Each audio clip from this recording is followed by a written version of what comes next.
79 में जब इस्लामिक क्रांति हुई थी ईरान में, तो खुमैनी ने, जो पहले सुप्रीम लीडर थे आयतुल्लाह खुमैनी, उन्होंने ये शुरुआत की थी कि जुमा जो होता है रमज़ान का आखिरी जुमा, उस दिन फ़िलिस्तीन के साथ सोलिडारिटी के लिए आप रैली निकालेंगे, अलग अलग तरह के प्रोग्राम ऑर्गेनाइज करेंगे। और न सिर्फ ईरान में बल्कि पूरी दुनिया में इसका ट्रेंड अब बढ़ गया। हिंदुस्तान में भी कई जगह इस तरह का सेलिब्रेशन किया जाता है, अलग अलग दुनिया में अलग अलग जगह पर किया जाता है। तो उसका भी जिक्र किया है क्योंकि रमज़ान चल रहा है और दिस माइट, आज हम फ्राइडे के दिन ही ये रिकॉर्ड कर रहे हैं, तो ये भी हो सकता है आखिरी जुमा। लेकिन वहाँ अगला भी तो हो सकता है, वो अगला भी हो सकता है, वो डिपेंड करता है। हो सकता है कि ईरान टाइम चांद पे डिपेंड करता है, क्योंकि आखिरी जो 19 या 20 को ईद पड़ेगी तो उस हिसाब से। अच्छा, ये पढ़वाएंगे क्या नमाज? क्योंकि इनके फादर तो पढ़वाते थे। ये देखने वाली बात होगी अगर वो आते हैं, क्योंकि 12 वार में तो अली खामेनी आए थे बाहर पब्लिक में और उन्होंने पढ़वाई भी थी फ्राइडे प्रेयर्स। एक हफ्ता बचा है, एक हफ्ते बाद ये क्लियर हो जाएगा कि मुस्तफा खामेनी घायल हैं कि नहीं है, जिंदा है कि नहीं है।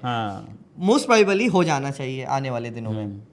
उन्होंने कुछ, क्योंकि वो एक देखने लायक चीज़ होगी। मुझे मैं एक IR के छात्र की उसमें इस कॉन्फ्लिक्ट को समझने के लिए, मैं नहीं कह रहा हूँ कि इस तरह के स्पेक्टिकल्स हों in an event of war या इस तरह की किलिंग्स हो। मैं देखना चाहता हूँ कि जब एक क्लियर एंड प्रेजेंट डेंजर जिसको बोलते हैं है, तो एक तरफ इसराइल और अमेरिका हैं जो चाहते हैं कि मुश्तबा ना हो इस दुनिया में और वो संस्था ना हो जिसको वो रिप्रेजेंट करते हैं, वो रिजीम ना हो।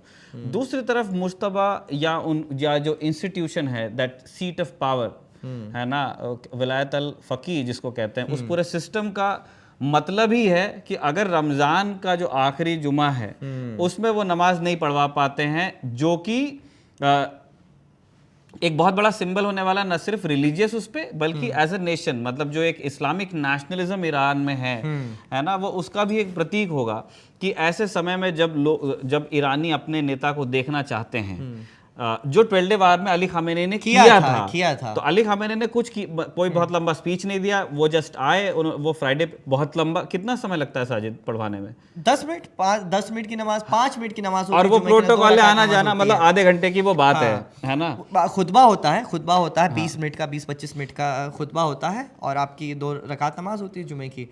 तो यही आधे घंटे का, उनको आधे घंटे के लिए। तो मैं ये देखना चाहता हूँ में आए थे वो कि क्या Mustafa Khamenei in any state he is in, अगर वो पूरी तरह स्वस्थ हैं या वो जख्मी है या उनकी तबीयत ज़्यादा है, जैसे भी, क्या वो दुनिया के सामने आते हैं, वन। और दूसरा, अगर वो तेहरान में जो वहाँ की जामा मेन मॉस्क जो भी होगी, ठीक है, अगर वो पढ़वाते हैं नमाज, तो क्या US और इजराइल उस प्रेयर मीट को बॉम्ब करेंगे?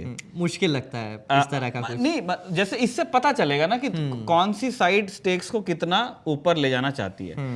To kill Khamenei is one thing, but to bomb a Friday prayer in Ramzan on the last day, इसका मतलब कुछ और ही हो जाएगा। और अभी इवन दिस जब खामेनी की हत्या की गई तो ये बहुत सिक्योरिटी एक्सपर्ट्स ने ये बहुत चिंता जताई है कि इस दुनिया ने अब तक सुन्नी इस्लामिक टेररिज्म की एक लहर देखी है। आइसिस आप देख लीजिए, अलकायदा देख लीजिए, या तालिबान को एक हद तक पहले कहा जाता था, अब उसकी परिभाषाएं बदल गई हैं। लोगों अलग अलग देश के अलग अलग संबंध सुधर गए हैं। कुछ लोग तालिबान को अब आतंकवादी नहीं कहते। अरे ये क्या नाम, अल-गोलानी सुन्नी है ना? हाँ, सुन्नी है, बराबर है, क्योंकि असद शिया है। हाँ, $50 मिलियन का उन पर इनाम था, 50 या 10 मिलियन समथिंग, करोड़ों में था, इतना तो पक्का है। और अब वो ट्रम्प कहते हैं उनको, ही इज़ वेरी अट्रैक्टिव गाय, मतलब एक आतंकवादी हुआ करता था जिसके लिए इनाम था, और ट्रम्प के लिए वेरी अट्रैक्टिव गाय बन गए। खैर, तो हाँ, सिक्योरिटी एक्सपर्ट्स ने ये कहा है कि हो सकता है, ये आशंका है कि अब एक शिया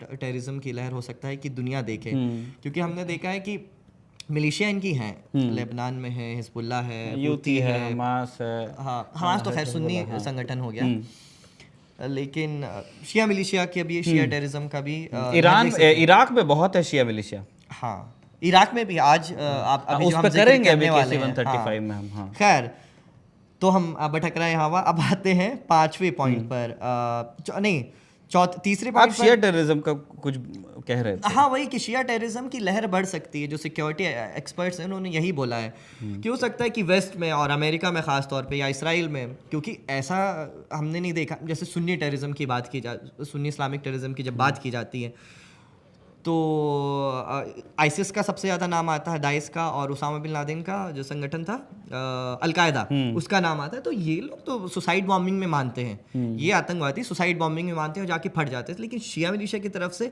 इस तरह का नहीं देखा गया है कि वो आम नागरिकों के बीच जाके फट जाए, वो सेना से लड़ाई करते थे। जिनकी भी शिया मिलिशिया जितनी भी है, स्टेट पावर से। हाँ, स्टेट वर्सेस स्टेट होता था, मतलब इनकी जो पावर्स रहती थी तो स्टेट से लड़ती थी, आर्मी से लड़ती थी। तो अब हो सकता है कि कुछ सिक्योरिटी एक्सपर्ट्स की आशंका है कि इस तरह का भी लहर देखने को मिल सकती है।